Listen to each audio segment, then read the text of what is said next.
Well, this one isn't really a surprise, but it is official.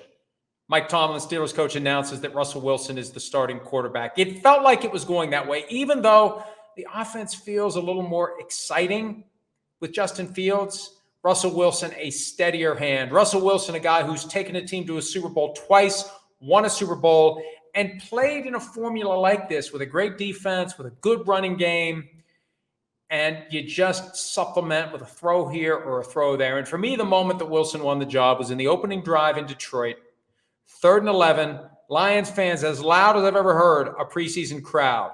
Wilson able to deliver the ball to George Pickens for a first down very calmly, very casually. The drive captain a touchdown, and then he was out of the game. And then something Sims pointed out, George Pickens was out of the game too when Justin Fields came in.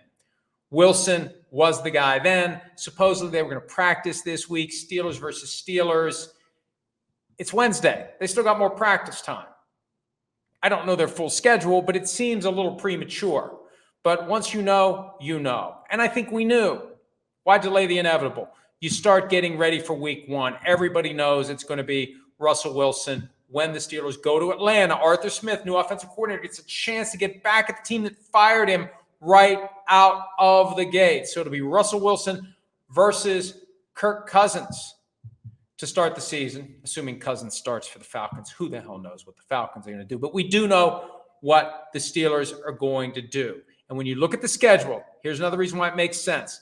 3 of the first 6 games are against teams Wilson knows well. The Broncos, which he knows very well, week 2, back to Denver. Think about that. 2 years ago, his first game as a Bronco, week 1, back to Seattle. This time, in his stint with the Steelers, second game, back to Denver. Then they have the Chargers week 3 and the Raiders week 6. He knows those defenses from facing them twice per year. Unless when he was benched, he missed one of them late in the year. I don't have that schedule memorized. I do know this, though.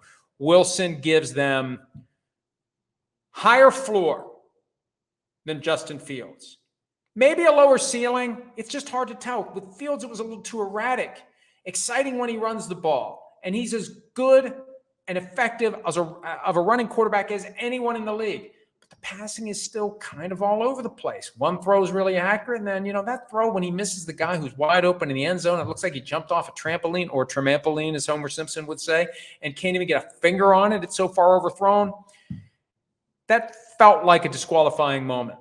You got to cash in.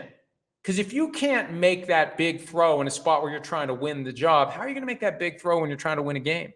Similar stakes, arguably bigger stakes when you're trying to win the job, and you miss that throw, not good. So I think the Steelers will be better than people realize. They have 8 games until their bye. 3 of the last 4 pre-bye are standalone primetime games. At home against the Cowboys week 5, at home against the Jets week 7, at the Giants week 8, and then they go into a break. Maybe if they're 3-5 or 2-6 at that point, you flip from Russell Wilson to Justin Fields. But if you're 4-4 or better, ride it out. Because the Steelers get better as the season unfolds. Mike Tomlin coaches them into the best possible version of that collective 33-member team can be. And we'll see if Russell Wilson can turn the clock back to what he was before 2 misadventures with 2 different head coaches in Denver. Russell Wilson, QB1 for now and maybe for the entire season in Pittsburgh. Hi, it's Mike Florio. Thanks for watching PFT on YouTube. Hit subscribe for the latest news and analysis from Pro Football Talk.